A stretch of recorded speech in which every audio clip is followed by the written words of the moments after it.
Hello there. I'm so glad you found your way here.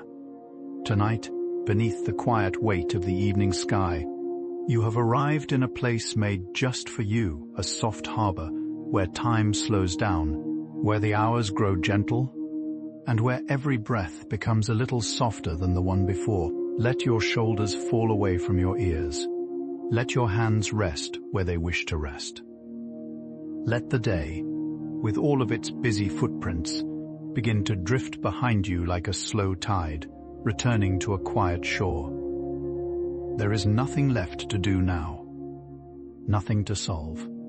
Nothing to carry. Only stillness and the warm, low light of this moment, glowing softly around you like a candle nestled deep within a window. Tonight we are going to wander together across the gentle green plains of Salisbury, in the south of England, where an ancient circle of stones rests in the long, whispering grass.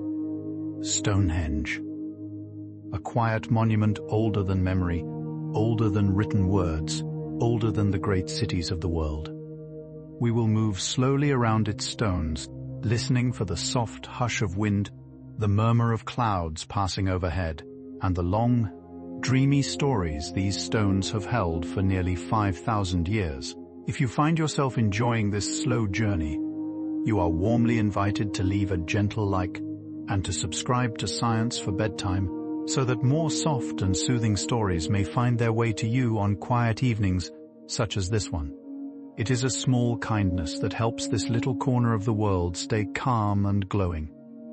And now, with the lamps growing dim and your pillow already softening beneath you, take one slow breath in and a slower one out, and let's begin this slow and soothing journey. Together, across the dreaming fields of ancient Stonehenge. And so, as the world outside grows hushed, imagine yourself slowly drifting westward, across rolling fields the color of soft moss and morning mist. The air smells faintly of rain that fell long ago, of wild grasses bending in the breeze, of stone warmed gently by a fading sun. A narrow path opens before you, winding through low hills that have watched the sky for many thousands of years. With each soft step, the modern world quiets behind you until all that remains is the wide, dreaming plain, and there, in the distance, rising slowly into view, the ancient ring of stones, waiting in the silver hush of twilight. Let us walk a little closer, slowly, gently, and listen now to all the soft and wondrous things these stones have to tell. Stonehenge rests upon a wide green plain called Salisbury Plain in the gentle countryside of southern England. The land here rolls softly, like a slow-breathing sea of grass, and the wind moves over it in long, unhurried sighs.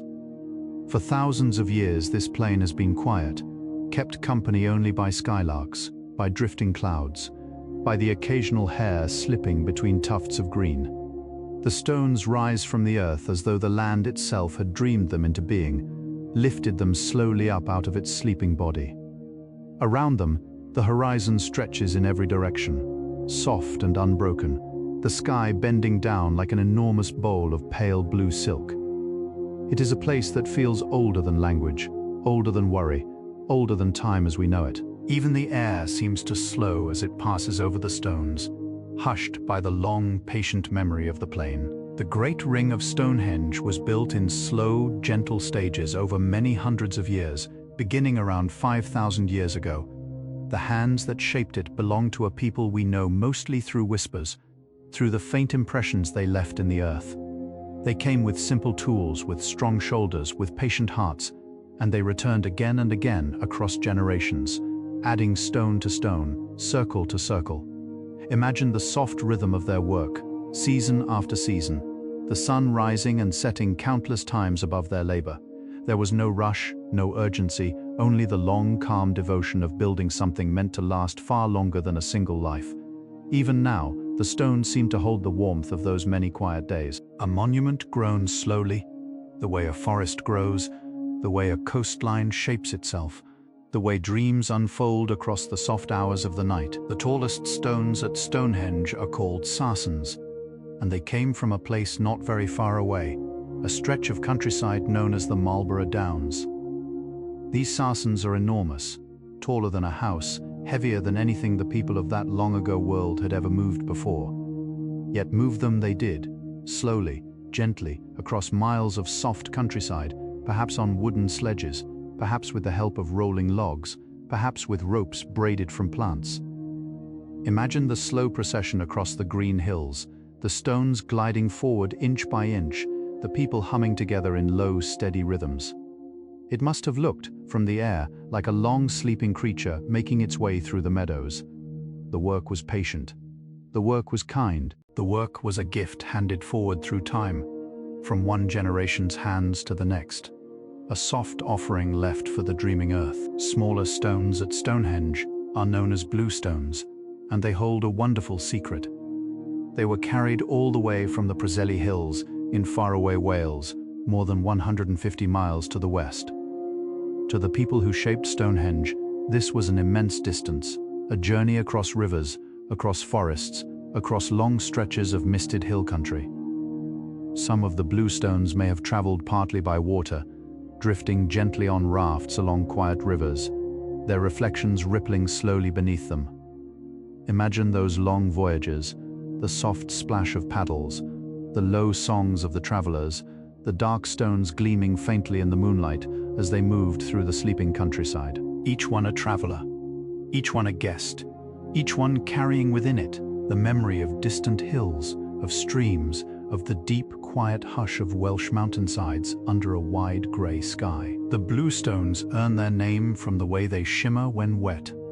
Touched by rain, kissed by the dew of early morning, their surfaces deepen into a soft, dreaming blue, almost the color of a calm sea just before dusk. On dry days they appear grey, modest, gentle, but when the soft rains of the English countryside drift across the plain, they reveal their hidden coloring, glowing quietly like sleeping fish in still water. Imagine standing among them on such an evening, the rain falling lightly, the sky pale and dim, and the stones around you turning slowly, almost magically, into pools of deep, washed-out blue. There is something dreamlike in this, something secret, as if the stones themselves remember the sea, remember the rivers they once traveled, remember the mountains where they were born, and let those memories rise gently to the surface beneath the soft caress of falling rain. The very largest stones at Stonehenge can weigh as much as 40 tons, an almost unimaginable weight. To put it gently, that is more than the weight of many elephants standing softly together in a quiet field. Yet there they stand, balanced patiently, holding one another up across the slow centuries. They lean upon each other like old friends who have known one another for a very long time, leaning in soft conversation that has lasted thousands of years. The wind passes between them. The seasons turn. The grass at their feet grows long, is grazed by wandering sheep, grows long again, and still they remain patient, gentle giants, watching over the plain. Even their stillness feels like a kind of breathing, a slow, slow breath that one might fall asleep to if one stood among them long enough, listening to the deep hush that always surrounds the ancient and the kind. Atop the largest standing stones rest enormous horizontal stones called lintels. These crossing stones lie gently across the tops of the uprights like soft beams holding the ring together in a circle of slow embrace. Each lintel was shaped with great care, fitted into place with a clever joint similar to woodworking called a tongue and groove. Imagine such delicate craft on stones the size of small boats, lifted high into the sky by the patient labor of many hands. Once in place, the lintels formed a continuous ring along the top of the monument, a soft halo of stone, a gentle crown above the dreaming plain. Birds rest there sometimes, and clouds drift slowly above, and at twilight the sky behind them blushes a quiet pink. It is a circle held together by the kindness of careful hands, a soft and steady ring that has not loosened in many thousands of years. The way the lintels were fitted to the upright stones shows a remarkable, gentle understanding of woodworking used here on stone. Small bumps called tenons were carved into the tops of the upright stones. Into the underside of each lintel, the builders carved matching hollows called mortices. When the lintel was lifted up and lowered slowly into place, the tenons slipped softly into the mortise, and the stones became as one. There is something quietly tender about this, like two hands clasping together in the dim light of evening, like a key resting gently in its lock. Even the lintels themselves were joined edge to edge by little tongues and grooves, so that the entire ring sat together as smoothly as a sleeping infant cradled in soft blankets. It is the work of people who loved precision, who took their time, who trusted their hands and the long, patient pace of careful work. Around the great stones lies a wide, circular ditch, cut into the chalky soil of the plain many centuries before the stones themselves were raised. The ditch traces a soft, round shape upon the earth, like a ring of pale stitching upon a dark cloth. Beyond it lies a low bank of earth, gently mounded, soft with grass, dotted in spring with small white flowers and tiny blue speedwells. The ditch and the bank together form the earliest part of Stonehenge, the first quiet whisper of the monument that would slowly grow into the place we know today. Imagine the people who first dug this ring, working with antler picks, scooping the soft chalk away by hand, leaving a pale circle glowing softly upon the green plain. They did not yet know what would rise within their circle, but they had begun. They had drawn the first soft line of a long, dreaming story. Just inside the circular bank rests a quiet ring of 56 small pits, called the Aubrey holes, named long after they were made, for the gentle man who first noticed them. These small holes, evenly spaced around the inner edge of the ring, are filled in now and barely visible in the grass, marked only by faint dimples and modest stone markers. Long ago, they may have held wooden posts, or perhaps standing stones now vanished, or perhaps the cremated remains of beloved ancestors gently laid to rest within the soft soil. No one knows for sure. They are part of the slow, dreamlike mystery that lingers around Stonehenge, a quiet ring of forgotten purpose. Yet they remain in their places, 56 gentle keepers, holding the ancient circle steady, like a soft string of beads laid down beneath the grass, dreaming their patient dreams beneath the wandering clouds. There is a special direction at Stonehenge, a soft alignment that has invited wonder for thousands of years. On the longest day of summer, the sun rises in just such a place that its first golden light falls directly along the central avenue of the monument, threading itself softly between the great standing stones. And on the shortest day of winter, the sun sets along the very same line in the opposite direction, sinking quietly into the cold purple horizon, as if drawn home by the ancient stones. This alignment is not by accident. The builders, watching the sky for many lifetimes, chose this place with deliberate care, anchoring their circle to the great slow turning of the year. Stonehenge is, in this sense, a kind of soft calendar made of stone, breathing gently with the sun and the seasons, marking the long, quiet rhythm of the dreaming year. The longest day of the year is called the summer solstice. On this day, the sun rises earlier than any other dawn and lingers in the sky long into the evening, painting the fields with a golden light that seems unwilling to fade. At Stonehenge, the sunrise on this morning is especially gentle. Standing within the circle of stones, you would see the great heel stone, an outlying upright stone, framing the rising sun as it lifts itself softly from the horizon. The light pours through the stones like honey poured slowly from a jar. Birds begin their soft song. The dew glitters on the grass. The world wakes as it has woken in this exact way for thousands of years on this exact morning. There is something deeply soothing in this knowledge that the same warm light has crept across these same patient stones for nearly 5,000 mornings of midsummer. The shortest day of the year is called the winter solstice, the long, quiet pause at the heart of the cold months. On this day, the sun rises late, slipping low across the southern sky, and sets again soon after in the early afternoon. At Stonehenge, this is perhaps the most tender alignment of all. The setting sun falls precisely along the central axis of the monument, glowing softly between two of the largest standing stones, then sinking into the silver mist beyond. Many believe this was the most important day in the world of the builders, a day to gather, to feast, to mark the slow turning of the year toward warmer light. Imagine the crowds long ago, huddled in warm furs, breathing slow clouds into the cold air, watching the soft golden glow rest one last time upon the stones before it slipped quietly into the gathering dusk. Among the great ring of standing stones, there is one stone that lies alone, a little apart, standing softly in the grass just beyond the main circle. It is called the heel stone. Its surface is worn gentle, weathered into curving shapes by the slow brush of rain and wind across long centuries. Imagine walking out toward it on a summer's dawn, the dew cool upon your shoes, the sky brushed with the first quiet pinks of morning. The heel stone stands like a soft sentinel, watching the eastern horizon, waiting for the sunrise. Its name is old and uncertain, perhaps from a folktale, perhaps from a misheard word lost to time, but its purpose feels clear even now. It marks a line of light, a quiet path the sun follows once each year, and stands ready, year after year, to greet the gentle dawn. Within the great circle of standing sarsens, there lies an inner horseshoe of 5 even larger stones, called the trilithons. A trilithon is made of 2 tall upright stones with a single large lintel resting softly across their tops like a small stone doorway. There were once 5 of these in the inner horseshoe, arranged in graceful ascending size, opening toward the place of the midsummer sunrise. Some still stand, some have fallen and rest now upon the grass, dreaming on their sides.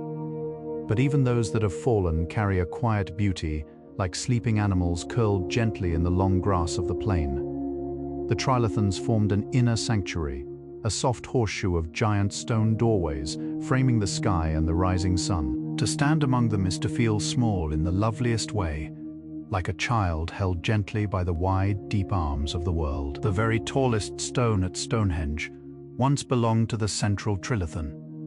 It rose more than 30 feet into the sky when it stood upright, though much of its length lay sunk deep into the ground for stability, like the roots of a great patient tree. Today, only half of it still stands. Its partner has long since fallen and rests now in the soft grass nearby, half buried, gentled by time. But the standing half is still impressive, leaning slightly, weathered by countless rains and snows, watched by countless suns. Climbing birds rest upon its top. Lichens of soft gold and gentle green grow slowly upon its surface, taking their own slow centuries to spread. To stand near it is to feel a long, slow hush settle upon you, as though even the wind respects this old, towering keeper of the plain, and softens itself in passing. The chalk beneath Stonehenge is bright and pale, a soft layer of ancient sea creatures pressed gently into stone over millions of years. Once, very long ago, this whole region lay beneath a warm, shallow sea. Tiny shelled animals lived and died in those waters, and their delicate shells sank slowly to the sea floor, gathering layer upon layer like a soft white blanket. When the seas withdrew and the land rose, the chalk remained, soft and dreaming beneath the green grass. The builders of Stonehenge would have dug into this pale chalk to make their ditches and their post holes, lifting handfuls of ancient sea bones into the warm sunlight. Imagine that gentle sound, the crumble of soft chalk between fingers, the bright white of it gleaming against the green of the grass, an ancient ocean made soft and dry beneath the patient feet of the builders. The avenue of Stonehenge is a long, gentle pathway leading away from the stones to the northeast, running for nearly 2 miles across the soft countryside. It is a wide, flat track marked on either side by low banks and ditches, like a soft river running between green banks of grass. Long ago, this avenue may have been the formal approach to the monument, a slow ceremonial path along which people walked toward the stones in long, quiet processions. Imagine that gentle parade across the plain, the soft footfalls of many people in unhurried rhythm, the sky wide and pale above them, the stones drawing slowly closer with each step. The avenue ends at the river Avon, that gentle river that gives the path its name. Water and stone, river and ring, joined softly by a long pale ribbon of earth, drawn quietly across the dreaming green countryside. The river Avon flows softly past the edge of Salisbury Plain, winding through meadows where willow trees lean down to brush the surface of the water. The river is slow and gentle, its waters touched by green shadows, its banks soft with reeds and forget-me-nots in spring. Some believe that long ago, the bluestones may have traveled the last part of their journey along this very river, drawn gently on rafts of wood. Imagine those quiet voyages, the stones glinting softly beneath the moon, the river carrying them as carefully as a mother carries a sleeping child. The water has changed in the thousands of years since, but the river still runs, still murmurs softly along its banks, still reflects the same wide sky. Even today, you may walk along its banks and feel that gentle hush, the soft companionship of running water that has known these stones a very long time. A few miles from the Great Circle lies another quiet wonder, a place called Durrington Walls. Once long ago, it was a great henge of its own, a vast circular embankment that may have held many wooden timber circles. It was a place where people lived, gathered, feasted, sang. The remains of their gentle settlements have been found there. Soft hearths where fires once burned, scattered fragments of pottery, gentle traces of long-ago meals. While Stonehenge was a place of stone and silence, of solstice and sky, Durrington Walls may have been a place of warmth and gathering, of food and song. Together they form two halves of one dreaming world, the place of the living and the place of the ancestors, joined by river and by avenue. Even now, you can almost hear the soft echo of those gentle gatherings, drifting on the wind. Between the two henges, archaeologists discovered what might once have been a great wooden circle called Woodhenge, set softly into the earth not far from Durrington Walls. Where Stonehenge stands in eternal stone, Woodhenge once stood in soft, fragrant wood, great tall posts of oak rising gently from the ground in concentric rings.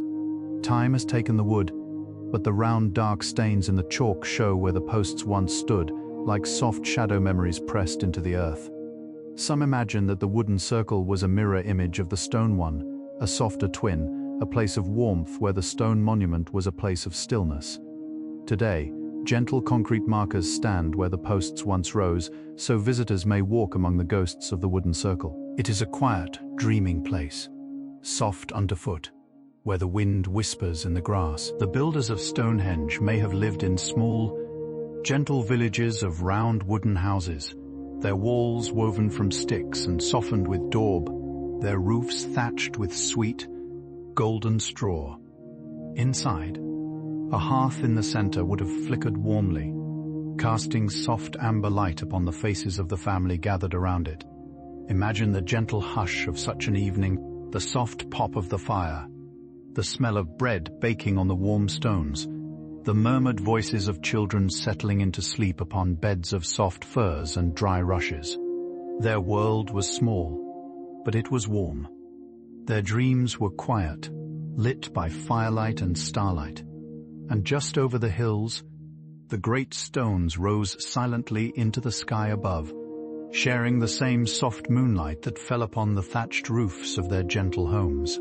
The food eaten by the people who built Stonehenge has slowly become known to us through quiet study of the bones and seeds left behind in their homes. They feasted, especially in winter, upon roasted pork and beef, on hazelnuts and small wild fruits, on porridges made from gentle wild grains. The bones of cattle and pigs found at Durrington Walls suggest great gatherings where many were welcomed and well fed. Imagine those long winter evenings, the warmth of fires, the smell of meat slowly roasting, the laughter of friends who had walked many miles to gather there. The food was simple, but it was generous, shared in great gentle communal meals beneath a deep starlit sky. Such warmth, such welcome, such a soft, abundant table of friendship spread across the quiet plain in the very deepest, softest hush of the long English winter. The cattle whose bones were found at Durrington Walls had travelled from many far places across Britain, some from hundreds of miles away. Studies of their teeth, of the soft minerals they had eaten in their lives, show that they came from many different regions, gathered together at this one quiet place. This means that people too must have travelled great distances to attend these gentle gatherings near Stonehenge, walking slowly across forest and meadow, river and hill, to share in the great feasts of midwinter. Imagine those long, slow journeys, the cows ambling gently along, the people walking beside them, the campfires flickering softly, each evening beneath enormous starry skies. They came from afar, drawn by the deep magic of this place, by the warmth of community, by the soft pull of belonging to something greater than themselves. Among the gentle treasures found near Stonehenge are tiny, delicate beads of amber, of jet, of bright shells, and even of soft polished bone. These small ornaments were once worn by the people who lived and walked here, perhaps tied to necklaces, perhaps stitched onto soft woolen clothing. To hold one is to feel the warmth of a person now long asleep, who once chose this small bright thing with delight, who once threaded it gently onto a cord of woven plant fiber. Each tiny bead is a soft poem, a small piece of someone's joy. They glimmer faintly even now, after thousands of years, like little stars caught in the soft soil of the plain. So small, so gentle, and yet so deeply tender, these small lost ornaments of dreaming, quiet, vanished friends. Among the soft soils around Stonehenge, archaeologists have found beautifully carved arrowheads of flint, no larger than the tip of a finger. Flint is a hard, dark stone that flakes into sharp edges when struck with care, and the people of long ago became extraordinary craftspeople of it. Their arrowheads are shaped like soft leaves, edged with tiny gentle ripples where each flake was napped away. Some are barely larger than a small almond. To make one took patience, a soft eye, a steady hand. Imagine an evening by the fire, a craftsperson seated upon a furred stool, the flint resting in their lap, each tap of antler upon stone a soft small sound in the quiet. Their hands shaped beauty as well as use, and even now, after thousands of years, these arrowheads remain whole. Gentle leaves of stone, dreaming silently in their cases of glass. Some of the people buried near Stonehenge had come from far away. Even from across the sea, studies of their teeth reveal that they grew up drinking the waters and eating the foods of distant lands, perhaps from what is now Central Europe, perhaps from the gentle mountains of the Alps. They came here, lived here, and were laid softly to rest in the soil of Salisbury Plain. One especially gentle traveller, sometimes called the Amesbury Archer, was buried with great care and many fine objects, including small golden hair ornaments. To think that he travelled all that way, across countless rivers and forests, to come at last to this quiet place, is to feel a soft warmth at the wideness of the world even then, and at the slow, patient kindness of long-ago journeys home. The Amesbury Archer was buried with two small ornaments of gold, the oldest pieces of worked gold ever found in Britain. They were small, delicate, perhaps once worn in his hair or in his ears. Gold in those days was a rare and precious thing, gathered grain by grain from the soft beds of distant rivers, polished by gentle hands. To find such treasures with him in his quiet grave is to know that he was deeply loved, deeply honored, sent into his long rest with the softest of warm farewells.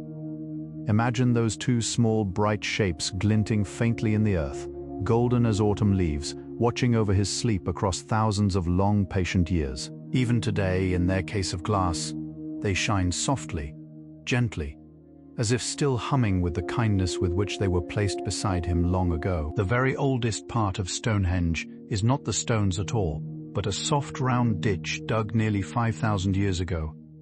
Imagine it in its first season, the chalk freshly exposed, glowing pale and bright in the green grass, like a gentle moon laid down upon the plain. The people who dug it used antler picks gathered from red deer, soft and curved and strong, working slowly in patient teams. They piled the chalk into a low, gentle bank, leaving a wide round shape upon the land. Even before a single stone was raised, this place was already sacred. The ring drawn in soft chalk upon the green earth was already a kind of promise, a soft circle of intention waiting to be filled by all the slow centuries of beauty that would follow, an open palm raised gently toward the open sky. Antler picks made from the soft, branching horns of red deer have been found in the ditches around Stonehenge. The people used them as tools to dig into the chalk, the antlers acting like soft natural picks, strong yet gentle, perfectly shaped by nature for the careful loosening of stone. Imagine the gentle red deer of the ancient forests, growing their antlers in the spring, shedding them softly each year in some fern-filled clearing where a passing human might gather them up to bring home.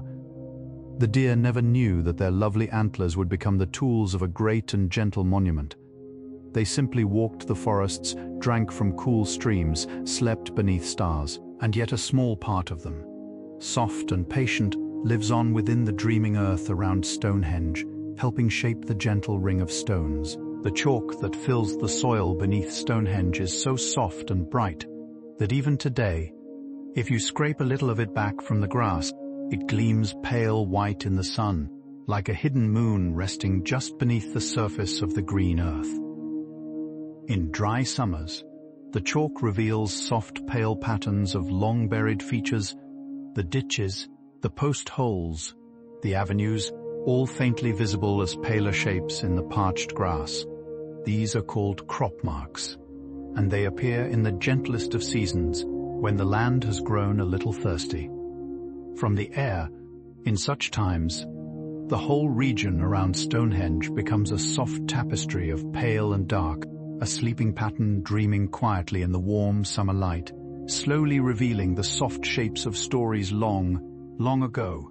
The shape of Stonehenge has not always been what it is today. Some stones have fallen over the years, gentled by storms or by the slow, patient weight of time. Some have leaned more deeply, as if growing tired and seeking a softer place to rest. In the 1900s, gentle teams of people came to lift a few of the fallen stones back to their feet, with great care, with cushions of soft sand and ropes of careful strength. They worked slowly, with the same patient kindness that the original builders must have known. To imagine these gentle restorations is to feel the long, soft thread of caretaking that has wound across the centuries. People still tending, still loving, still holding up the stones, as though Stonehenge were a beloved old friend whose shoulders sometimes need a softening, steadying hand. For a long time, no one knew exactly where the bluestones had come from. They are different from the local sarsens, darker, smaller, mottled gently with little spots like the stars in a quiet sky. Then, gentle studies of the stones, carried out with great care, traced their origin to a particular group of hills in Wales, called the Salisbury Hills. These hills rise softly out of the green countryside, their slopes scattered with outcrops of stone in just the right kind. Imagine that gentle moment of discovery, when at last the stones had whispered the secret of their home. After thousands of years away, after so much travel, the bluestones at last had their soft origin known again, and the long quiet circle of their story closed gently into peace. In the Salisbury Hills of Wales, you can still find places where ancient stones were quarried, soft outcrops where you can almost see where stones were lifted away long ago. The rock there breaks gently along natural seams, almost as if offering itself up to be carried away. The people of long ago knew which stones to take, which to leave, choosing them as a baker might choose the loveliest soft loaves from a long warm shelf. The hills today are quiet, dotted with the soft white shapes of grazing sheep, brushed by mists that drift in from the western sea. To stand there is to feel the gentle birthplace of the bluestones, a quiet place of beginnings, a soft and dreaming nursery, where the bluestones first opened their eyes upon the wide blue sky of the Welsh hills. One very small stone at Stonehenge is called the altar stone. It lies softly in the very heart of the monument, near the center, half buried beneath one of the great fallen trilithon stones. It is shaped like a long pillow, gentle and flat. For a long time, it was thought to come from Wales like the other bluestones, but recent gentle studies have shown that it traveled from even farther away, perhaps from the soft northern lands of what is now Scotland. Imagine such a journey, the altar stone moving slowly across the whole length of the island, river by river, hill by hill. It lay down at last at the very heart of Stonehenge, like a long, gentle traveler curling up to sleep in the warmest corner of the house.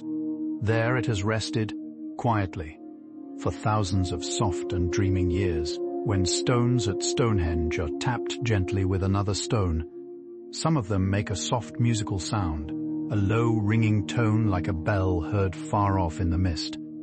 The bluestones especially are said to be ringing stones, giving off gentle tones when softly struck. Some believe this is part of why the people of long ago chose them, because they sang. Imagine standing among them on a quiet evening, tapping each one softly with a small hammer of antler, listening as each one answered with its own clear voice, its own low note in the great soft choir of the circle. Stonehenge as a song, as a music made of stone, sending its low gentle hymn out across the quiet plain, a lullaby for the dreaming countryside, a quiet music meant for the very softest hours of the night. For many centuries, the people of Britain have wandered up to Stonehenge to wonder at its stones. In medieval times, gentle travelers stopped here on their way through the countryside, leaning their staffs against the great upright stones, resting in the shade. Some believed the monument was made by giants. Some believed it was made by the magic of the wizard Merlin, who, according to soft and dreaming legends, lifted the stones from Ireland by enchantment.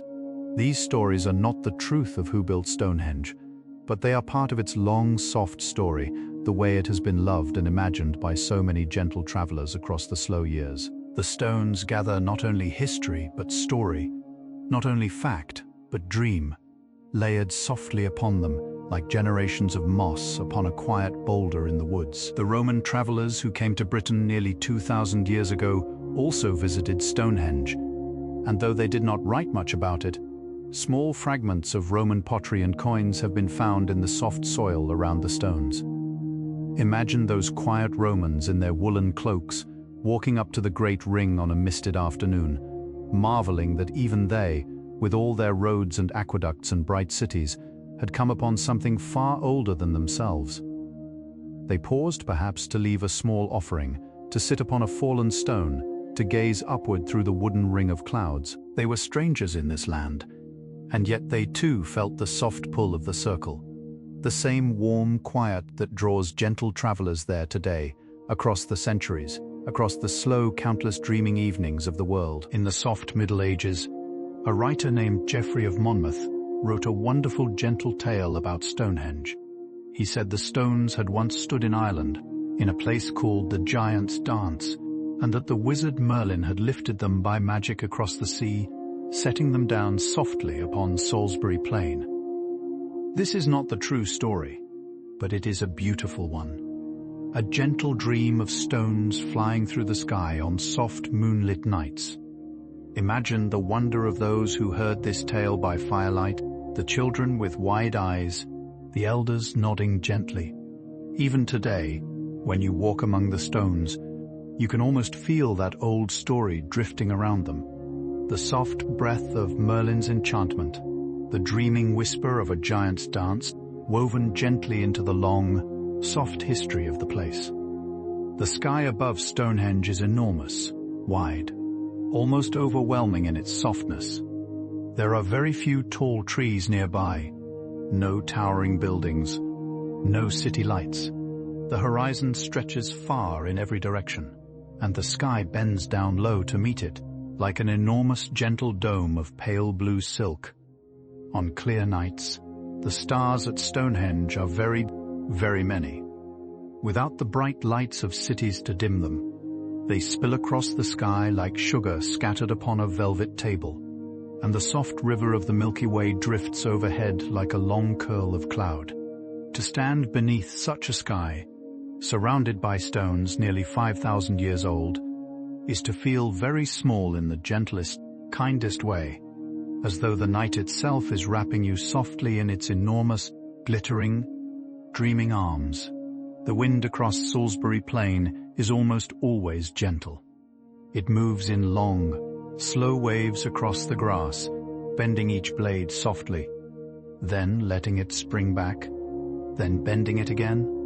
The wind smells of green things, of distant rain, of the warm earth in the sun. It carries the slow sound of skylarks high above the field, and the soft bleating of distant sheep, and now and then the patter of horses' hooves on a faraway lane. To hear the wind among the stones of Stonehenge is to hear something very old and very kind, as if the stones themselves have learned a soft hum from the wind over thousands of years, and now sing it back gently to the passing breeze. A quiet conversation between the wind and the stones that has been going on for nearly 5,000 years. Sheep have grazed around the stones of Stonehenge for many quiet centuries. Soft, white-fleeced sheep, gently nibbling at the grass, drifting slowly across the plain like quiet clouds upon the green sky of the field. They have kept the grass short, dotted the meadow with their soft round bodies, and lent the whole place a feeling of pastoral peace. In old paintings of Stonehenge, sheep are often there, drifting around the stones like soft cotton tufts, their bells ringing gently in the wind. The stones do not mind. The sheep do not mind. They go about their slow days side by side, the very old and the very gentle, sharing the same fields beneath the same wide sky, in the warm, slow hush of an English countryside evening, the soft world breathing gently around them. Across the centuries, many gentle artists have come to paint Stonehenge. The famous painter John Constable came here, and so did the great painter Joseph Turner, each of them lifting their brushes upon the stones, each of them softening the stones into clouds of dreamy color. Turner, especially, painted Stonehenge in storms, with great soft thunderclouds gathering above, and shafts of golden light spilling down between them onto the stones. Constable painted it more softly, more calmly, in pale lavender and gentle grey, the stones almost dissolving into the soft evening sky. To see these paintings is to feel the deep, quiet love that artists have always had for this place, the way it draws out the softness of their brushes, the way it asks always to be painted slowly, gently, with the dreamy hand of someone half in love with stone. The colors of Stonehenge change softly with the time of day. In the morning, the stones glow pale and silver, brushed with the gentle pink of early dawn. By midday, they are warm gold, washed in sunlight, their surfaces freckled by little patches of soft lichen. As afternoon turns to evening, they deepen to honey, then amber, then a slow, dreaming bronze. At sunset, they glow as though lit from within, as though the long day's warmth had soaked into them and was now breathing softly out again. By night, they become deep, soft shadows beneath the stars, dark stones against the silver sky. Across one single day, the stones travel through every shade of softness, like a long, slow lullaby of color, sung quietly to the dreaming plain. The lichens upon the surface of Stonehenge are quiet, ancient things in their own way. Some of the soft golden patches you can see upon the stones may themselves be many hundreds of years old, growing only a hair's width each year. The lichens have spread softly across the surface like tiny continents upon a dreaming map. Some are soft moss green, some pale gold, some a gentle silver gray. They love the slow weather of the plain, the soft rains, the moist mists, the kind sunlight. They cling gently to the stones without harm, like soft, small friends, keeping the stones company across the long years. To look closely at a stone of Stonehenge is to see a whole tiny world living quietly upon it, soft and dreaming, in the still, slow time of stone. Around Stonehenge, the fields are dotted with many soft round mounds, small green hills called barrows. These are gentle burial mounds, raised by the people of long ago to honor those they had loved. Some are very small, no more than soft round bumps in the grass. Others are larger, like long green pillows laid down upon the land. Within them lie the gentle bones of long ago people, sometimes with little gifts placed softly beside them. Small cups of clay, small beads of bone, small ornaments of polished stone. The barrows stand quietly around Stonehenge, like soft hills of memory, kind reminders that this whole landscape has been beloved by people for many, many thousands of years. A wide green meadow of soft memory, dotted with the gentle pillows of long, soft sleep. Some barrows near Stonehenge are very, very long, called long barrows, shaped like soft loaves lying gently in the grass. The longest of these stretches for over 300 feet, like a great soft creature dreaming on its side. Inside, long ago, were placed the soft remains of many ancestors, gathered together in chambers of stone, covered over slowly with mounds of earth. Walking past a long barrow today, you might almost mistake it for a natural hill, a low green ridge across the plain. But it is something gentler, something kinder, a deep, soft monument to those who came before. The grass grows over it, and the wildflowers, and the small wild birds nest in it sometimes. Soft tenants of a quiet, ancient resting place. Some barrows are perfectly round, shaped like soft domes upon the grass. These round barrows date from a slightly later time, raised over single people or small families. They are scattered all around Stonehenge in soft constellations, gentle round shapes upon the rolling plain. Imagine walking among them on a soft afternoon. The wind moving through the long grass, each soft mound a quiet little hill in the wide green sea. Sheep sometimes rest upon them. Wild flowers bloom upon them in spring. Soft cowslips and gentle harebells. They are kind, soft places where the long ago people are slowly returning to the earth. And the earth, with its great patience, is gently holding them year after year, season after season, in its deep, soft, calming hands. The Cursus is a long, narrow ditched enclosure near Stonehenge, stretching for nearly 2 miles across the soft plain. Its long, gentle shape is like a great soft ribbon laid upon the land. No one is entirely sure what it was used for. Some imagine slow, ceremonial walks along its length, perhaps with torches in the evening, perhaps with songs sung softly together. Others imagine it as a long, sacred avenue dedicated to the soft turning of the seasons. Its name comes from a long-ago writer who thought it might be a Roman racetrack, though it is far older than Rome. Whatever its purpose, walking its length today is a slow, quiet journey, with the gentle banks rising softly on either side, and the wide sky stretching enormously, peacefully, above the long green silence of the plain. To stand at the heart of Stonehenge, you would need a special, gentle invitation, for the inner circle is mostly kept quiet now, allowed to rest. But on the soft solstices, kind groups of people are sometimes welcomed inside, to walk gently among the great stones at the heart of the monument.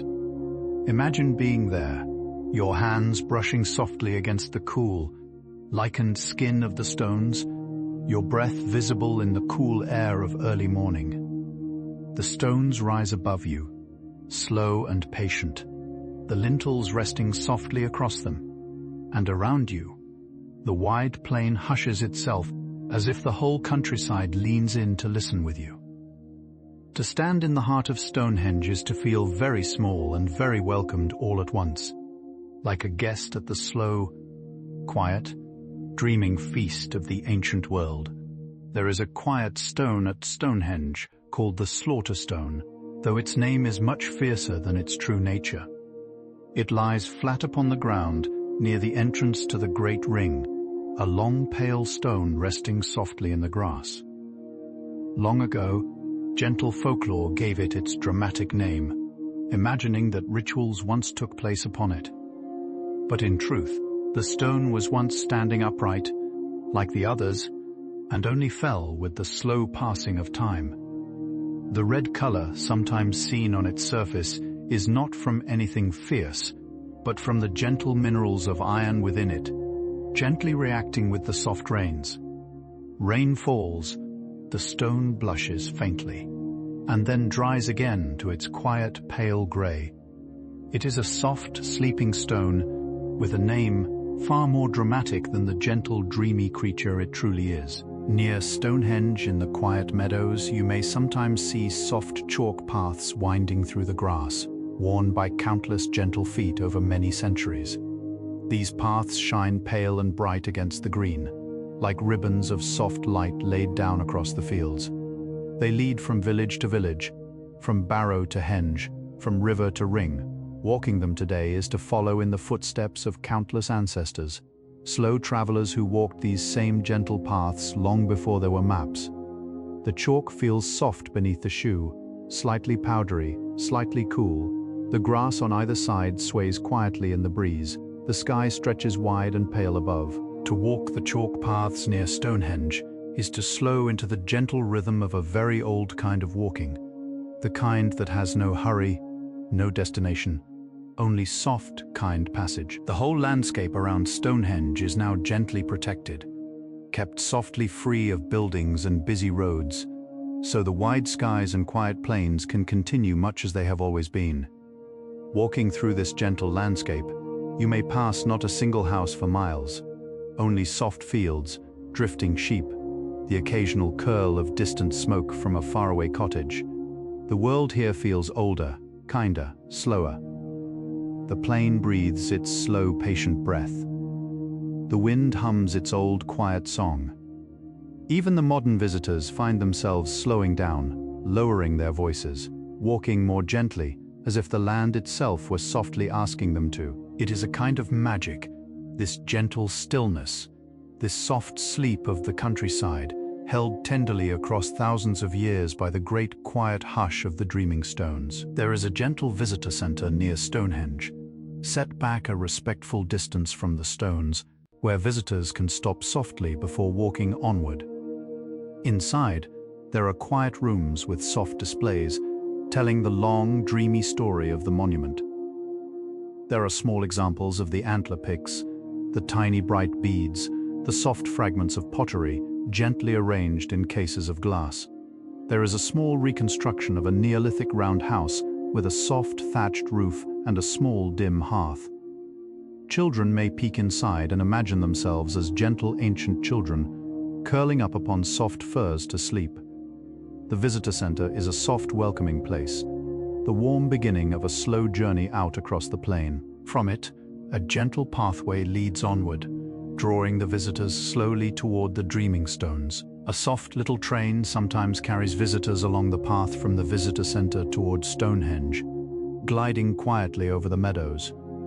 It moves slowly, gently, without the hurry of normal travel, allowing those aboard to watch the great ring grow slowly larger in the distance. Some visitors prefer to walk, taking the slow path on foot, feeling the soft grass beneath their shoes, hearing the gentle wind in their ears. Either way, the journey is slow, deliberate, designed to soften the heart before the monument is reached. You see the stones first as a small, soft shape in the distance, then growing, until at last you stand near them, breathless not from exertion, but from the quiet wonder of arrival, the slow, gentle wonder that has welcomed countless travelers across thousands of soft, dreaming years. Some of the stones at Stonehenge are deeply marked with small carvings, almost like soft secret messages left long ago. The most famous of these are little carvings of axes and a dagger, found on one of the inner sarsens. They are very faint now, gentled by the slow weather of thousands of years, like soft whispers etched upon the skin of the stone. Imagine a person of long ago, perhaps in a quiet, sunlit afternoon, leaning against the warm stone and tapping out their small, soft picture. Perhaps an offering, perhaps a memory of a beloved tool. To find such carvings today is to feel a soft, sudden closeness with someone long gone, as though their gentle hand had paused upon the stone just a moment ago, leaving behind a soft, warm trace of themselves. Above one of the larger stones, you can see a soft little carving of a dagger, gently shaped into the stone's surface. It is small, modest, no larger than a hand. It dates from a slightly later time than the stones themselves were raised, perhaps from the era when bronze first began to be worked in Britain. Imagine the gentle hand of the carver, perhaps a young person, perhaps an elder, kneeling upon the cool grass and softly chipping their picture into the stone. They left no name, no signature, only a soft small image of something they perhaps admired, something perhaps important to them. Across nearly 4,000 years, their soft small dagger is still there, dreaming quietly in the surface of the great stone. A tiny, gentle window into the long-lost world of a slow, forgotten afternoon. When the great sarsens at Stonehenge were first raised, they were shaped and softened by careful hand. The stones did not arrive perfectly smooth, but were knocked gently into shape with smaller stones called hammerstones, in a slow process called pounding. Imagine the long, quiet weeks of this work, the soft, repetitive tap, tap, tap of stone upon stone, the small flakes drifting down into the grass like soft grey petals. Hour after hour, day after day, the stones were gradually softened into their final shapes, smoothed at their edges, rounded at their tops, prepared to receive their lintels. To listen, in imagination, to that soft work is to hear a great, slow, patient music, the song of many hands shaping the gentle bones of a beloved place, with all the patient kindness of a sculptor coaxing softness out of stone. Some of the upright sarsens are carefully shaped to be slightly thicker at the top than at the bottom. This soft trick of the eye, called entasis by later builders of stone, helps the stones appear straight and balanced when viewed from below. It is the same gentle craft used much later in the columns of ancient Greek temples. The builders of Stonehenge knew this softness, this small wisdom of the eye, even 5,000 years ago. Imagine their gentle care, choosing how to shape the stones to please the gaze of those standing nearby. They did not only build for strength, they built for beauty, for the soft pleasure of the eye, for the calm, gentle pleasure of a balanced view. Such care, such tenderness, woven softly into the very bones of the dreaming stones. The lintels resting upon the upright stones are also gently curved, just slightly, on their inner faces.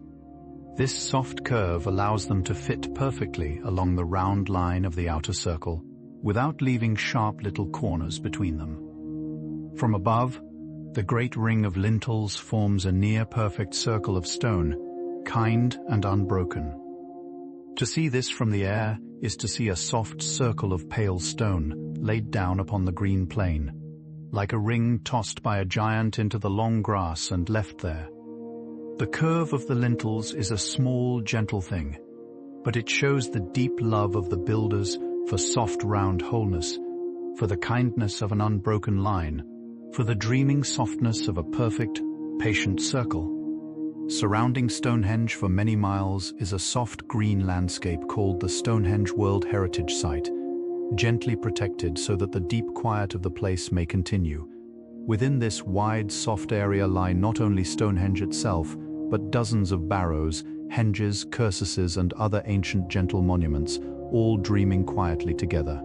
From the air, the area looks like a soft tapestry woven of green grass and pale chalk, dotted with the gentle round shapes of long-ago tombs. Walking through it is like walking through a soft museum without walls, where every gentle hill might be a tomb, every soft ridge might be an old ditch, every quiet curve in the grass might be the soft echo of a forgotten kindness. The whole landscape itself is a soft, vast, dreaming monument, beloved by the deep, patient earth. Just 2 miles from Stonehenge stands a quiet sleeping place called Blue Stonehenge, a smaller circle of bluestones discovered only recently near the gentle banks of the River Avon. It once held about 25 small bluestones in a tidy ring, perhaps marking the place where the river met the great ceremonial avenue. The stones themselves have long been removed, perhaps taken into Stonehenge itself when the larger circle grew. But the soft shapes of their post holes remain in the earth, and gentle stone markers now mark where they once stood. Blue Stonehenge is a soft, small whisper of a place, mostly invisible now, but lovely in its quiet, like a small bedside lamp once lit beside the great gentle hearth of Stonehenge. lighting the soft path between water and stone. The English countryside around Stonehenge is dotted with quiet, gentle villages, each with its own soft stone church, its own old pub, its own slow walking paths through the fields. The nearest small town is called Amesbury, lying just 2 miles to the east. Its name is very old, dating back more than 1,000 years. Its streets are quiet, its old houses soft with thatched roofs and pale stone walls. From the windows of its small cottages, one may sometimes catch a distant glimpse of the stones sitting softly upon the plain. Many of the people who live there feel the gentle presence of Stonehenge in their daily lives, a quiet companion in the western fields. To live so near to such a place is to wake each morning beside a very old, very kind friend who has been keeping watch for thousands of years. A few miles to the north, hidden among the soft chalk slopes of the plain, runs an old straight road built by the gentle Romans. 2,000 years ago, when Rome stretched all the way to Britain, its slow, patient soldiers built long roads of soft stone across the country. One of these passes very close to Stonehenge. Some imagine that the Romans, when they walked these roads, gazed in wonder at the great stone ring beside them. Even then, Stonehenge was already nearly 3,000 years old. The Romans were the children. The stones were the grandparents.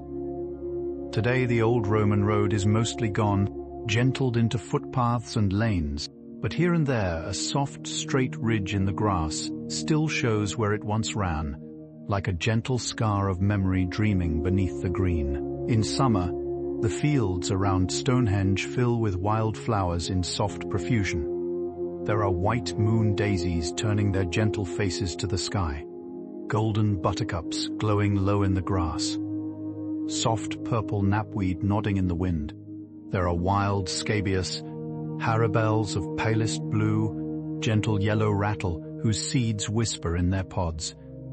There are bees moving softly from flower to flower, butterflies drifting on slow wings. The whole plain becomes a quiet meadow of soft color, around the deep gray of the stones. Imagine walking through it on a slow afternoon, the wildflowers brushing softly against your knees, the air sweet with their soft summer perfume, the great stones rising patiently nearby. It is a soft dream of a place, gentle as a half-remembered childhood afternoon. The skylark is a small, soft brown bird that lives upon the plains around Stonehenge. It is famous for the gentle song it sings high in the sky, hovering, hovering, pouring down its sweet, quiet music. To stand near Stonehenge in spring is often to hear the skylark singing far overhead, its song a soft rain of melody falling upon the listening grass. The bird itself is barely visible, a tiny brown speck against the wide, pale sky. But its song is everywhere, light and gentle as bells, weaving softly around the stones, softening the air, gentling the afternoon. The skylark's song is one of the loveliest sounds of the Salisbury Plain, the soft, sweet voice of the dreaming sky, sung tenderly above the gentle stones, year after year, since long before there was a Stonehenge at all, long after the people of long ago. Gentle Druids came to live in Britain, in the time of the Celts.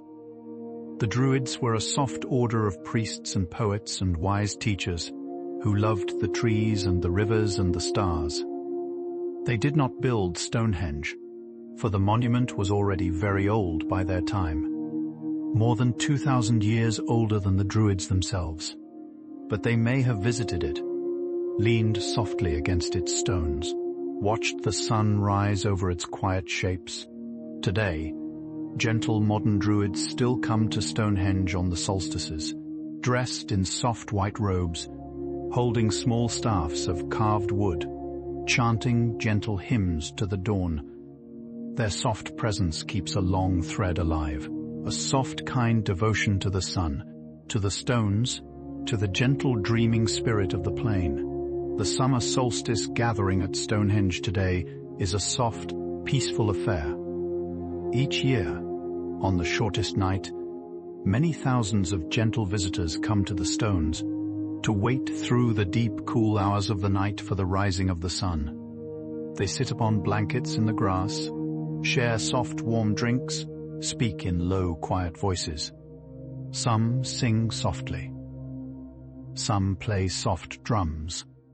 Most simply wait, gazing up at the stars, watching the slow, pale lightening of the eastern sky.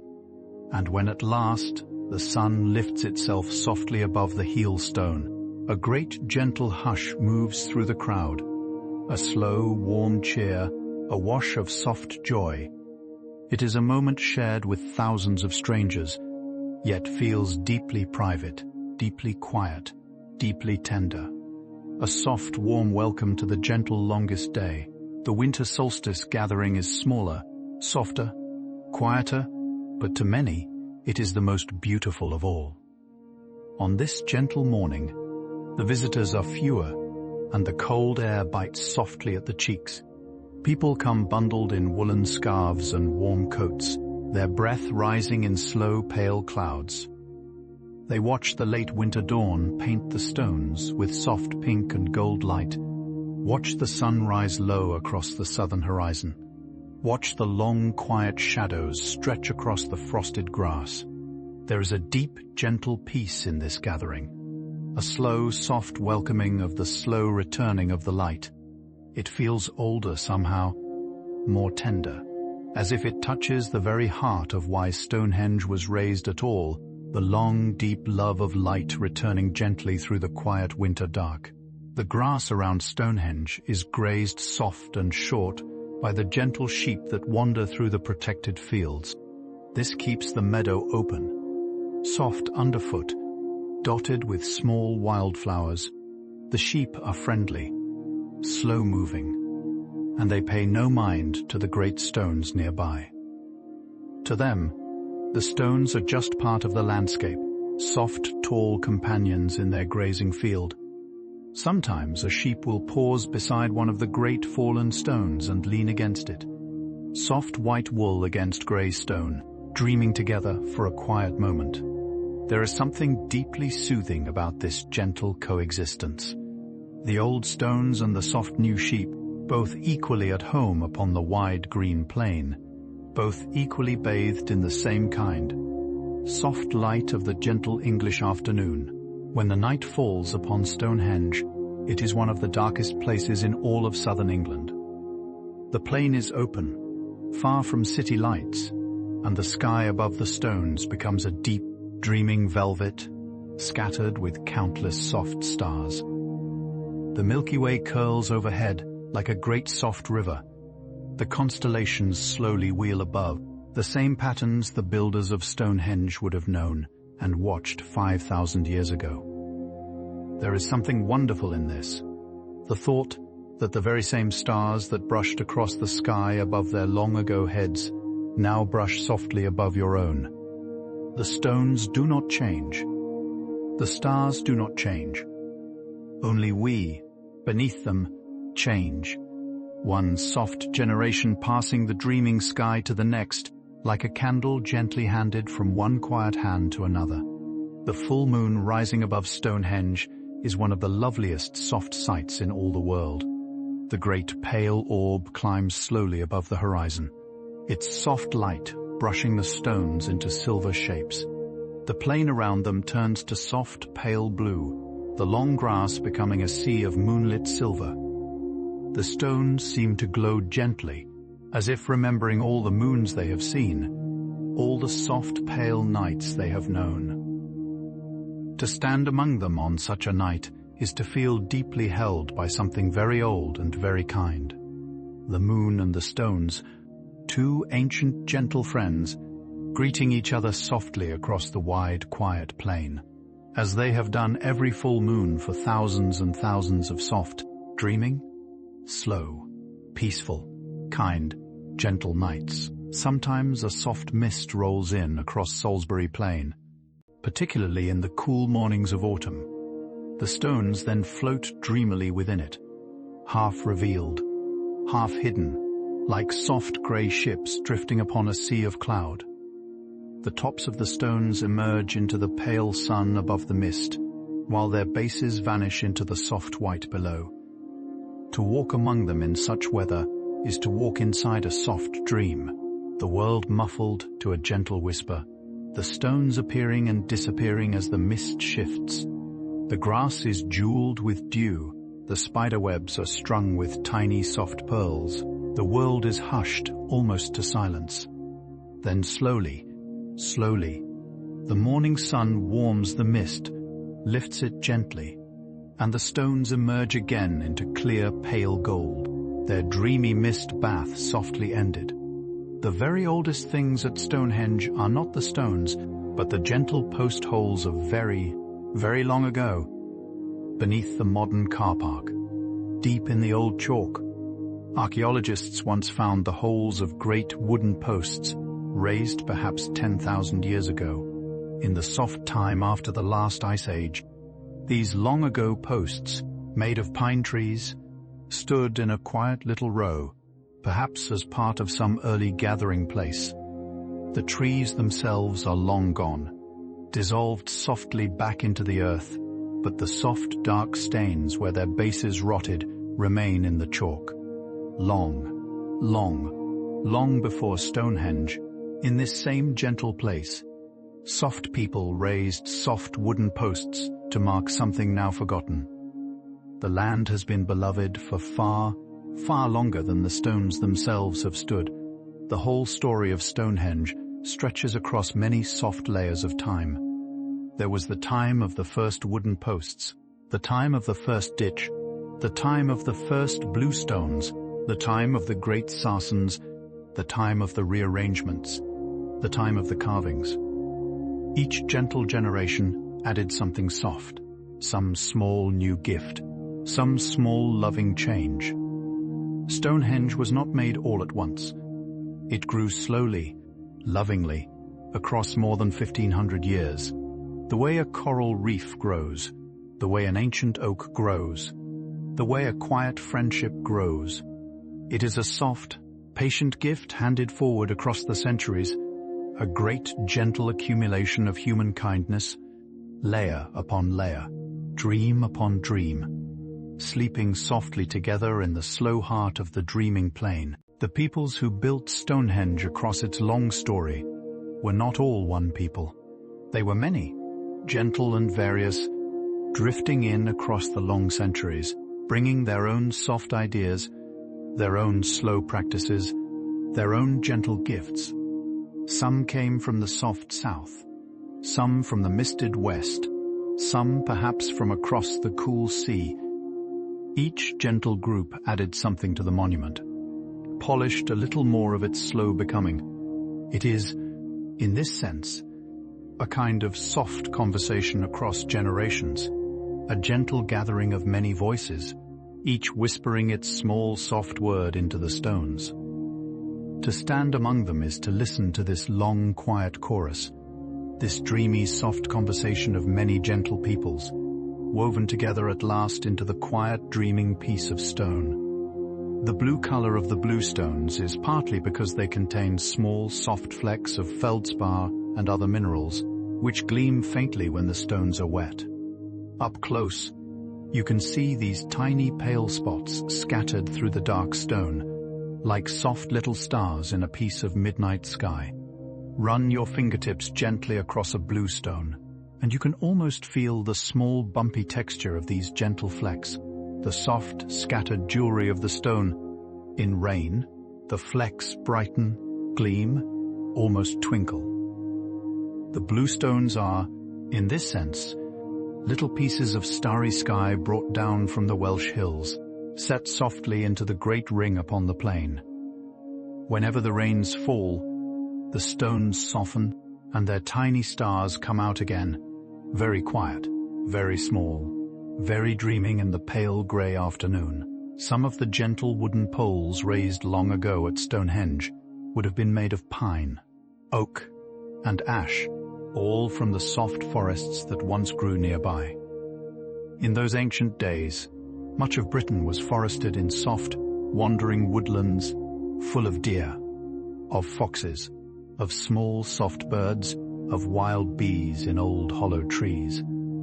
The people of long ago lived softly among these woods, taking only what they needed, leaving the trees to grow. They knew their woods well, knew which tree gave the best straight pole, which tree gave the kindest firewood, which tree gave the softest food.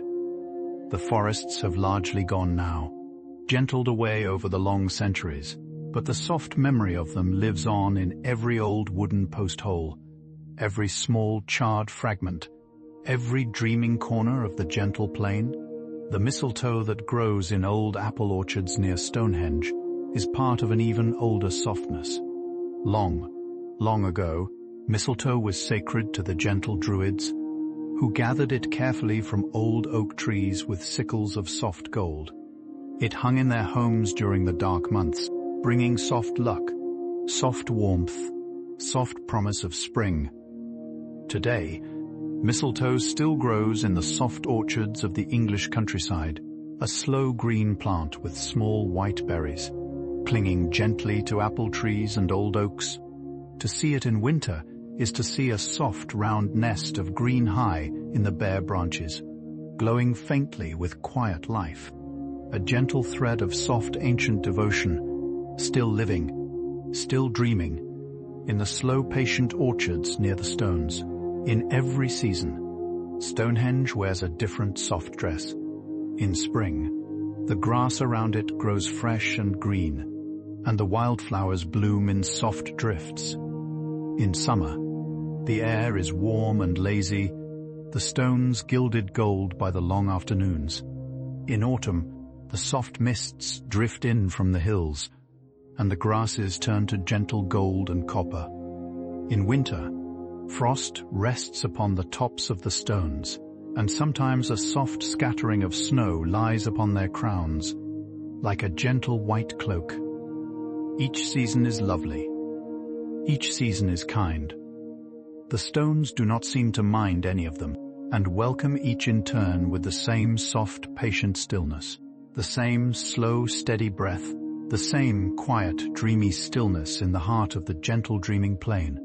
Snow upon Stonehenge is one of the rarest soft sights, for the climate of southern England is gentle, and snow does not always come. But on those soft mornings when it does, the plain becomes a sea of soft, pale white, and the stones rise from it as dark, sleeping shapes, dusted softly with frost.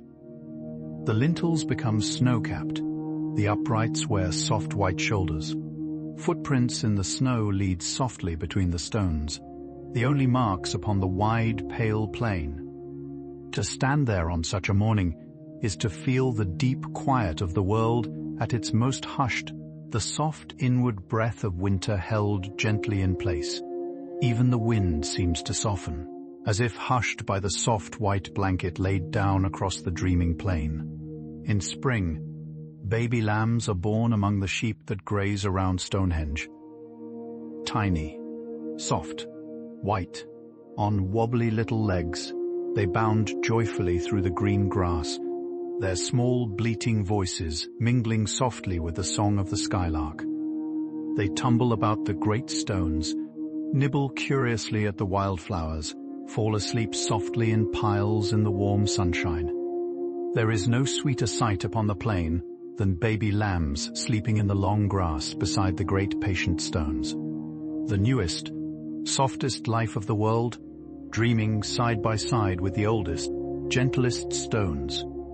A small, bright bridge of soft tenderness, drawn quietly between the new and the ancient, beneath the slow drifting clouds of an English spring afternoon. Sometimes, very rarely, a soft rainbow forms above Stonehenge after a passing rain. The pale colors arch gently across the sky, draping softly above the stones, as if the heavens were gently laying down a soft scarf of color upon the dreaming circle.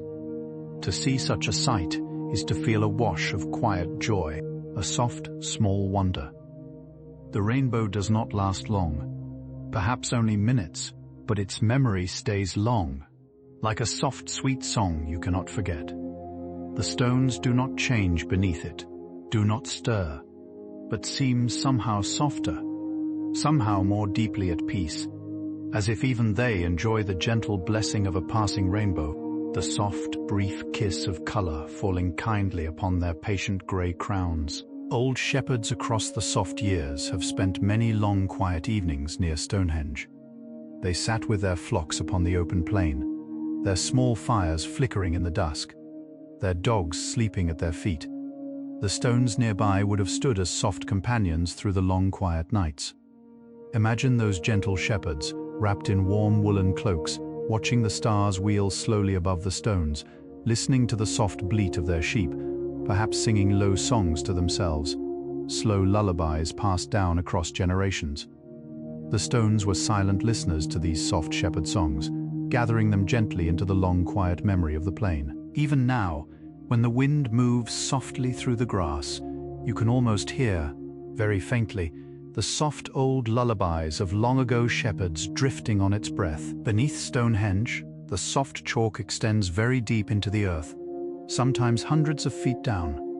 The whole of southern England rests upon a great gentle bedrock of chalk, like a deep pale pillow beneath the green countryside. Rainwater that falls upon the plain slowly seeps down into the chalk, filtered softly through its tiny holes, becoming the clear, cool water of the springs and streams that bubble up gently in soft hollows. This water is sweet, pure, soft. In ancient days, certain springs would have been considered sacred, holy places to leave gentle offerings. The water beneath Stonehenge is itself a soft, slow gift, a gentle blessing, dreaming down deep beneath the green grass, beneath the patient stones, beneath the soft hooves of the wandering sheep. Since the very beginning of time, a small, soft stream runs not far from Stonehenge, called the River Till. Gentle and quiet as it winds through the green meadows. Like its larger sister, the River Avon, it carries the soft, clear water from the chalk hills toward the sea. Watercress grows softly along its banks. Small fish dart quietly in its pools. Kingfishers flash now and then, like little blue jewels above its surface. The river is small, modest, easy to overlook. But it is part of the soft, watery embroidery of the landscape around Stonehenge, the gentle hidden web of streams that lace the countryside together. To sit beside such a quiet little river, listening to its gentle murmur, is to feel the soft pulse of the dreaming plain itself, breathing softly beneath your hand. The whole soft region of Salisbury Plain is now part of a great gentle conservation area where many small wild creatures find soft welcome. Hares hop slowly through the long grass in soft summer evenings, their long ears silhouetted against the golden sky. Foxes slip quietly between the barrows in the soft hours of dawn. Owls call softly from the small clumps of trees, their voices floating on the cool air.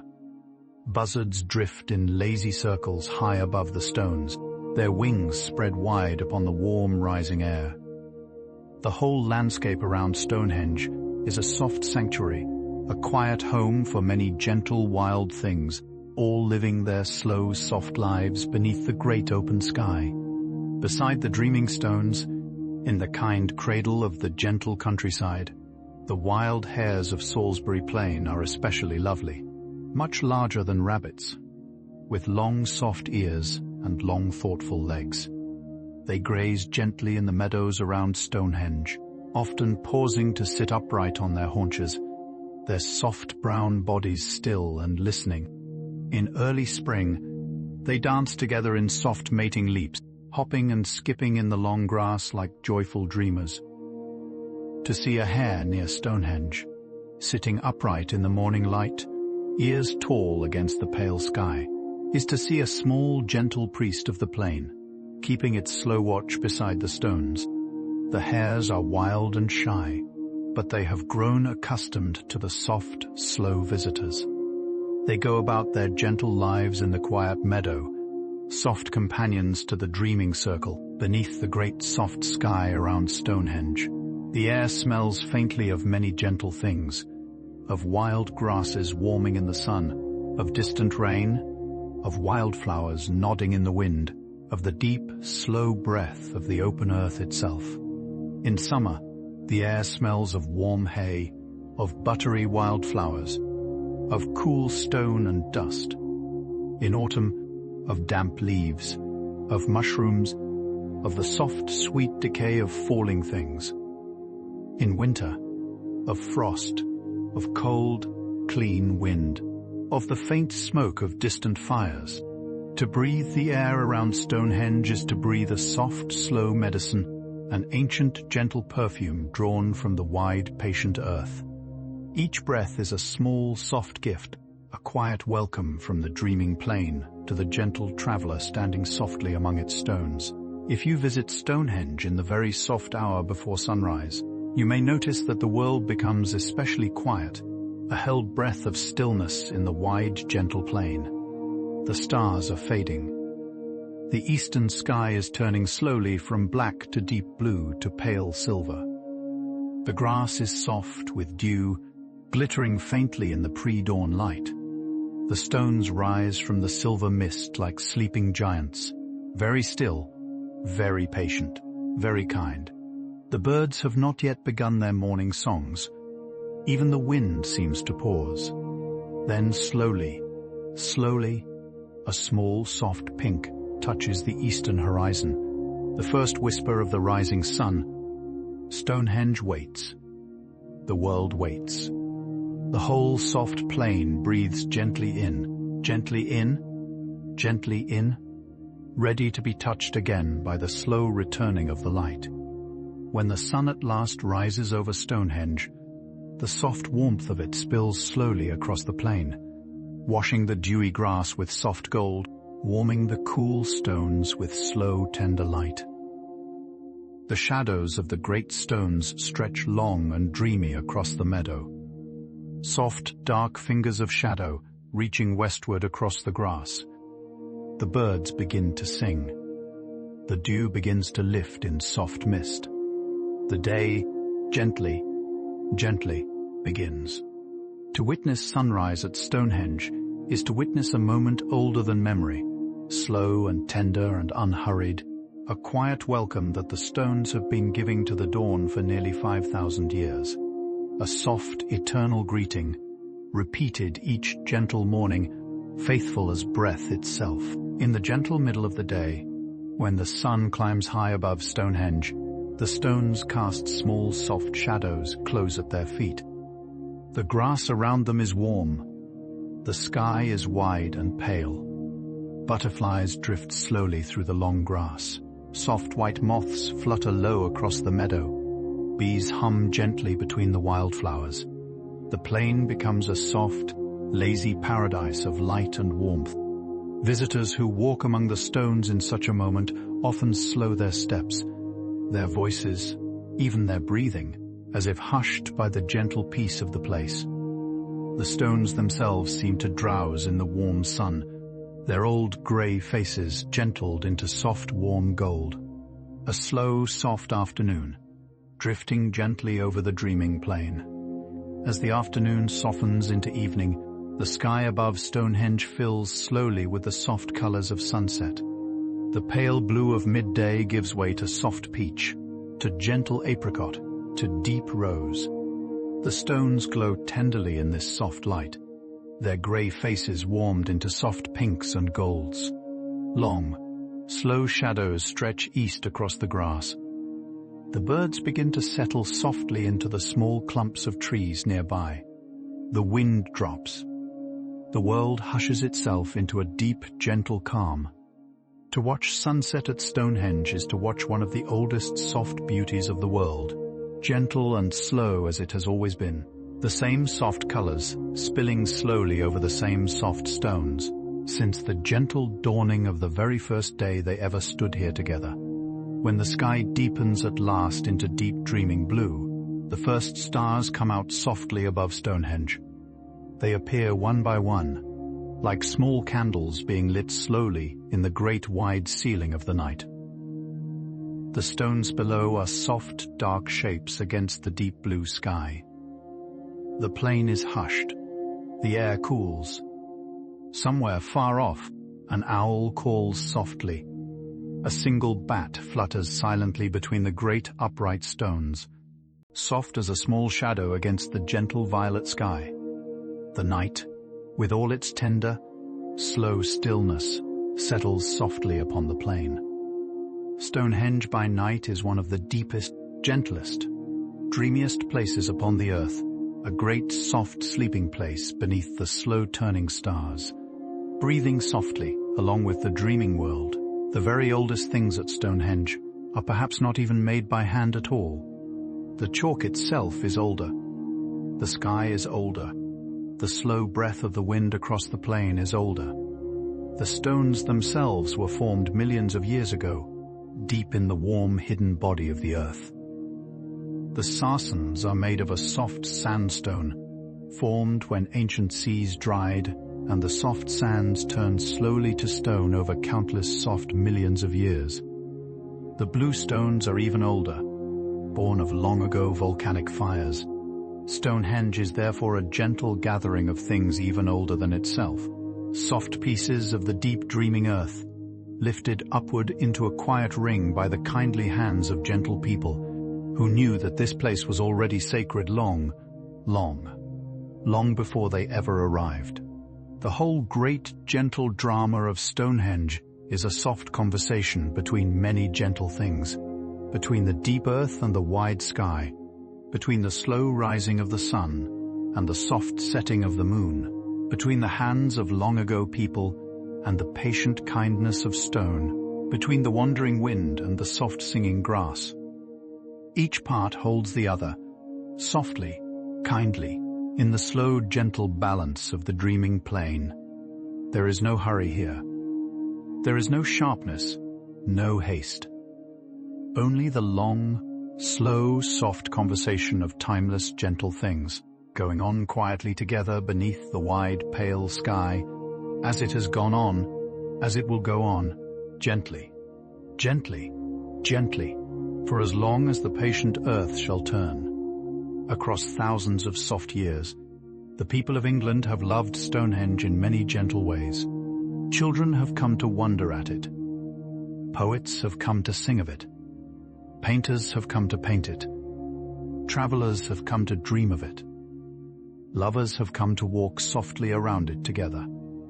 Each gentle visitor has left a small, soft thread of love behind, woven into the deep, patient memory of the place. Stonehenge is not only a monument of stone, but a monument of love, gathered softly across thousands of years from the gentle hearts of many beloved travelers. To visit it now is to feel that soft, accumulated love still humming softly around it, like a deep, warm song, drifting gently across the dreaming plain. There are many gentle stories told about Stonehenge in the soft fields of folklore. Some say the stones cannot be counted, that anyone who tries will get a different number each time. Some say the stones speak softly to each other on Midsummer's Eve, in voices too low for human ears. Some say a single great deer once walked from Wales to Salisbury Plain, bringing each bluestone in its antlers, one by one. None of these stories are true, exactly, but they are lovely, all of them, and they are part of the soft, warm web of meaning that has been spun around the stones for thousands of years. Stonehenge is not only a place of fact, it is a place of soft dream, a place where stories grow gently, like wildflowers among the patient stones. It is said that the soft echo within Stonehenge is one of the loveliest in all of Britain. Within the great ring, a quiet sound rings softly back and forth among the stones, gently amplified, gently sustained. A whispered word may seem to drift for several long seconds in the air, soft as wind. A low hum, sung gently among the stones, may seem to fill the whole ring with a soft, gentle music. Whether the builders made the stones this way on purpose, no one quite knows. But the soft acoustic of Stonehenge is a wonder all its own. It is a place that listens. It is a place that softens sound. It is a place where every voice becomes a little kinder, a little softer, gentled by the stones into a soft, warm song. When at last the time comes to leave Stonehenge, gentle visitors often pause for a long, quiet moment, looking back across the wide, soft plain. The stones grow smaller in the distance, becoming again the small grey shape they were on arrival. The wind moves softly through the grass. The sky stretches wide and pale. There is a soft, quiet sadness in leaving, but also a gentle peace, as if a small, soft piece of the stones is now carried away in the soft heart of the visitor. A quiet companion for the long, slow walk home. Stonehenge keeps you, even as you go. It rests softly within you afterwards, like a half-remembered dream, like a gentle song heard once and never quite forgotten, a soft, warm light in the quiet country of your heart. And so the stones stand on, gently, patiently, in the soft heart of Salisbury Plain. The grasses bend around them, the seasons turn around them, the sun rises and sets and rises again above them. The stars wheel slowly through the deep blue night above their silent crowns. Generations of soft, gentle people come and go, and the stones simply rest, breathing their slow stone breath. They have stood here for nearly 5,000 years. They will stand here, gently, kindly, for many thousands more, dreaming softly upon the wide green plain, beneath the wide soft sky, beneath the soft slow turning of the patient stars, in the deep gentle hush of the dreaming countryside that has loved them, that loves them still, and that will love them, softly, gently, always, for as long as the kind earth turns. And now, as the long, slow journey across the dreaming fields of Stonehenge gently softens toward its close, let us pause for one last quiet moment beside the great patient stones.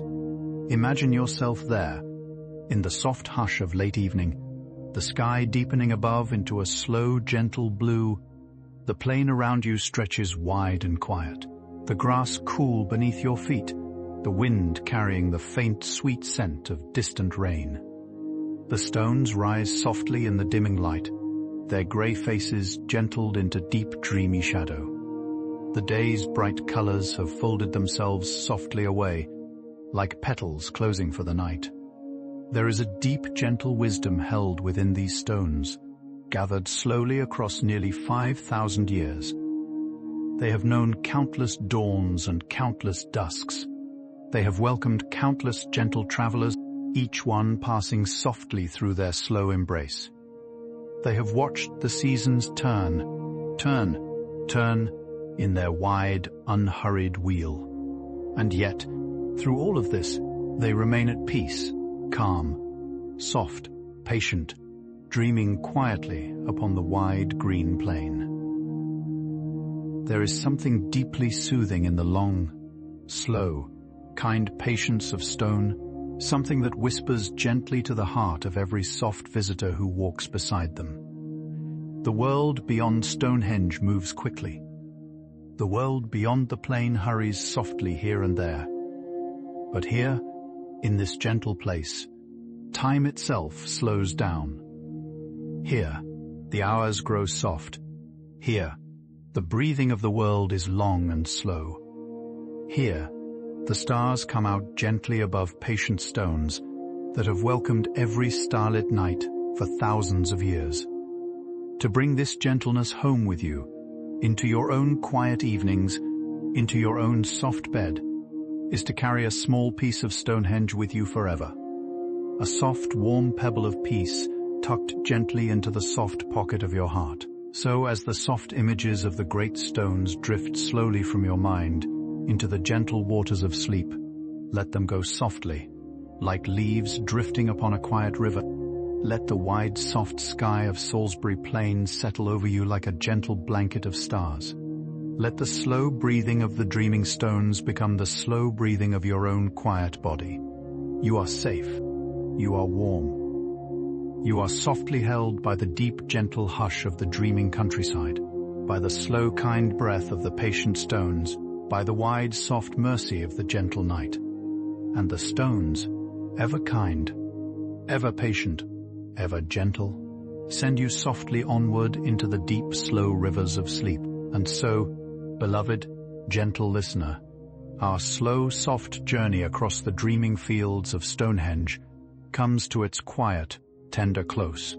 You have traveled far this evening, across green plains and silver rivers, beneath wide pale skies and soft glittering stars. You have walked among ancient stones, listened to the slow whisper of long, long ago winds, watched the soft golden sun rise and set above the patient circle of the dreaming plain. You have wandered the soft chalk paths of Salisbury, paused beside the gentle bluestones, traced the warm, long shadow of the heel stone across the dewy grass. Tonight, you have been a soft welcomed guest in one of the oldest, kindest places upon the wide, patient earth. And the stones have welcomed you well, as they have welcomed every gentle traveler for nearly 5,000 years, with the same slow kindness, the same warm hush, the same deep, gentle peace. Now, as the soft images begin to drift away, like petals upon a quiet stream, let your body soften completely into your bed. Let your shoulders melt into the pillow. Let your hands rest open and warm beside you. Let the slow, slow breathing of the dreaming stones become the slow, slow breathing of your own quiet body. There is nothing more to do. There is nowhere more to go. You have arrived at the soft, warm harbor of your night. If this gentle journey has brought you peace, you are warmly invited to leave a small, soft like and to subscribe to Science for Bedtime so that more such quiet stories may find their way to you on soft evenings such as this one. It is a small kindness that helps this gentle little corner of the world stay warm and softly glowing, ready to welcome you back again whenever the night feels long. In a moment, the soft tones of gentle 432 Hz music will begin to drift around you, like a slow river of warm light, carrying you onward into the deep, kind country of sleep. Let it hold you. Let it rock you. Gently, gently, like a soft cradle of sound. Let your dreams be soft, your sleep be deep, and your morning be kind.